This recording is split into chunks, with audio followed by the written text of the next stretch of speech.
سلام، خیلی خوش اومدیم به کانال خودتون. امیدوارم که بتونیم یه تحلیل مناسبی نسبت به مکانیسم ماشه داشته باشیم و اطلاعات مناسبی رو بتونیم در اختیار شما قرار بدیم. یادتونه برجام چی بود دیگه؟ همون توافق هسته‌ای بین ایران و 5+1، یعنی آمریکا، بریتانیا، فرانسه، آلمان، چین و روسیه که در 14 ژوئیه 2015 امضا شد و الان دیگه تقریبا چیزی ازش نمونده و فقط یک سند امضا شده است. هدف از این توافق این بود که ایران به سمت ساخت سلاح هسته‌ای نره و در این حال تحریم‌های بین‌المللی برداشته شه و راه برای همکاری اقتصادی باز بشه. این توافق از طرف شورای امنیت هم با قطعنامه 2231 رسمی شد. حالا مکانیزم ماشه دقیقاً چی کار میکنه و چیه داستانش و چه تأثیراتی داره؟ خیلی ساده بگم، اگر ایران یا هر طرف دیگه ای در برجام به تعهدات خودش عمل نکنه یا اختلافات جدی پیش بیاد، مکانیسم ماشه فعال میشه. اون وقت بدون اینکه نیاز به رأیگیری جدیدی در شورای امنیت باشه، تحریم هایی که برداشته شده بودن دوباره به حالت قبلی برمیگردن. یعنی اگر ایران از تعهدات برجامی تعدی کنه و یکی از کشورها ادعا بکنه که ایران داره زیر قولش میزنه، تحریمایی که قبلا لغو شده بود به صورت خودکار دوباره فعال میشن. این سازوکار یکی از مهمترین بندهای حقوقی و سیاسی برجام بوده که در همون قطعنامه 2231 شورای امنیت سازمان ملل بهش اشاره شده. حالا بر اساس همون قطعنامه لازم نیست تمام اعضای شورای امنیت رأی بدن تا تحریما برگرده. همین که یکی از اعضای دائم مثل فرانسه یا آلمان ادعا کنه ایران به تعهداتش پایبند نیست، مکانیسم ماشه میره توی پروسه فعال شدن. یعنی چی؟ یعنی نیاز به اجماع بین المللی نیست و همین یک کشور کافی است. حالا روال فعال شدن چجوریه؟ اگر کسی اعتراض کنه ایران تعهداتش رو نقض کرده، اول میره توی کمیسیون مشترک برجام شکایت میکنه.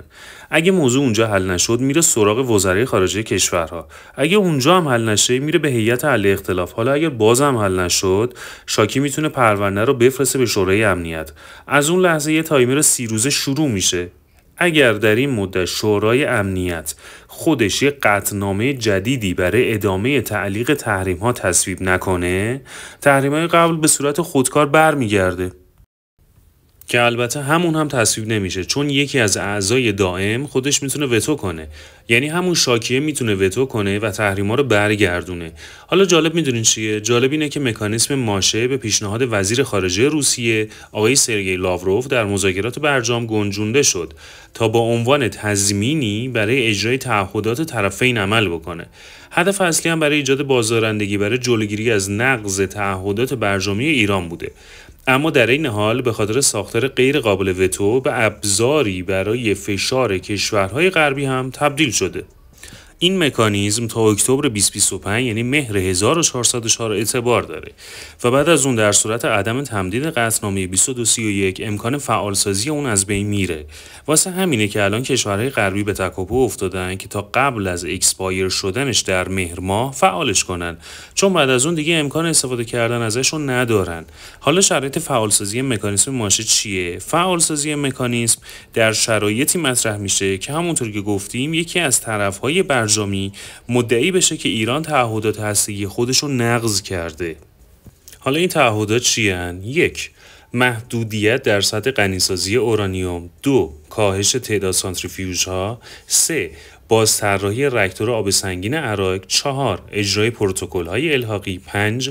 نظارت‌های آژانس بین‌المللی انرژی اتمی که در هر کدوم از اینها ایران تعهداتش رو نقض بکنه، یکی از اون کشورها میتونه مکانیزم ماشه رو فعال بکنه.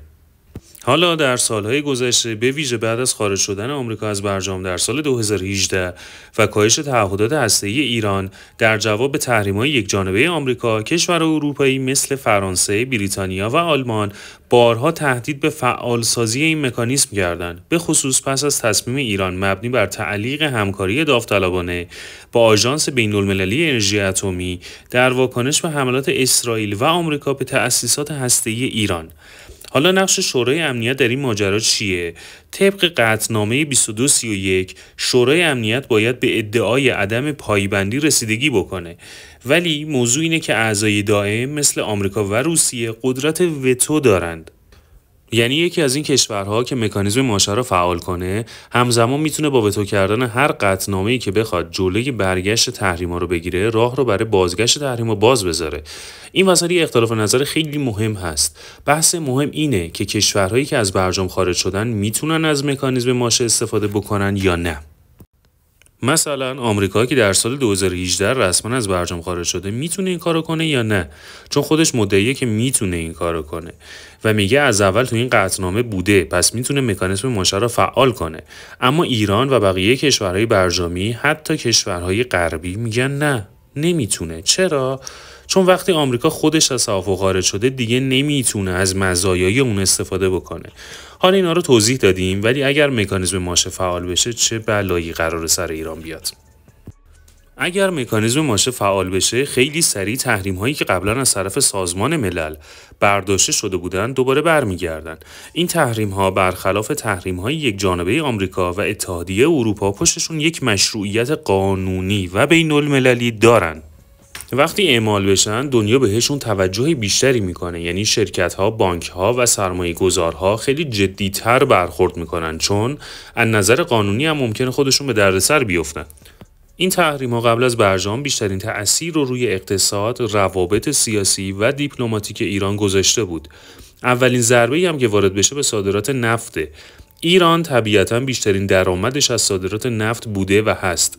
وقتی تحریم‌های سازمان ملل برگرده دیگه نمیتونه راحت نفتش رو بفروشه، یا باید قاچاقی بفروشه یا با تخفیف‌های خیلی بالا.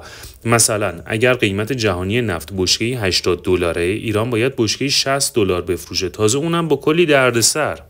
همین موضوع باعث میشه درآمد ارزی کشور به شدت کم بشه و چون دلار و یورو کم وارد کشور میشن قیمتشون توی بازار ارز میره بالا، یعنی ریال ارزشش میاد پایین و مردم احساس میکنن هر روز همه چی داره گرونتر میشه، چون کالاها رو باید با قیمت دلار و یورو بخرن.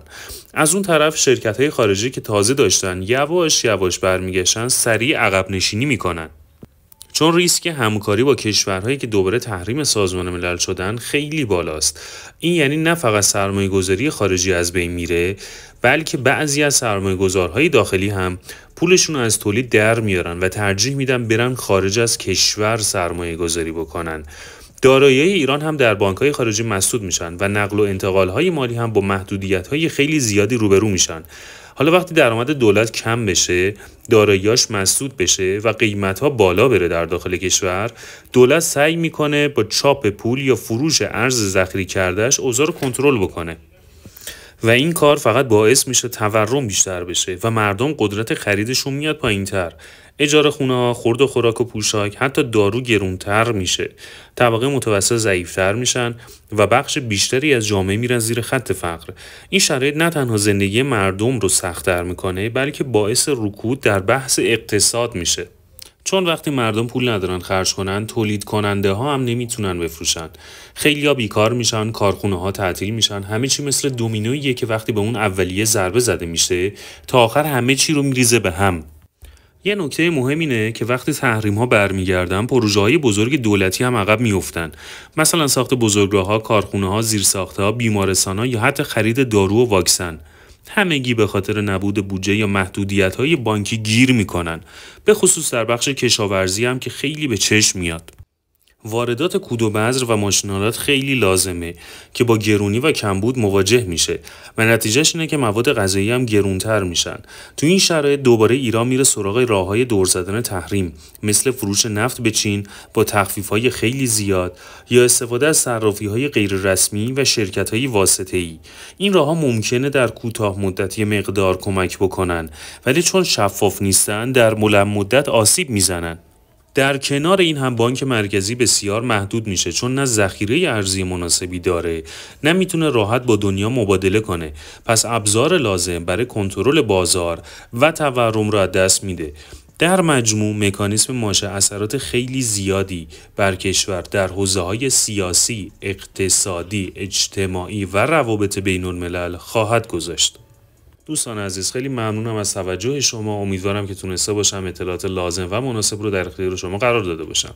ممنون میشم. کانال خودتون رو با لایک و سابسکرایب حمایت فرمایید.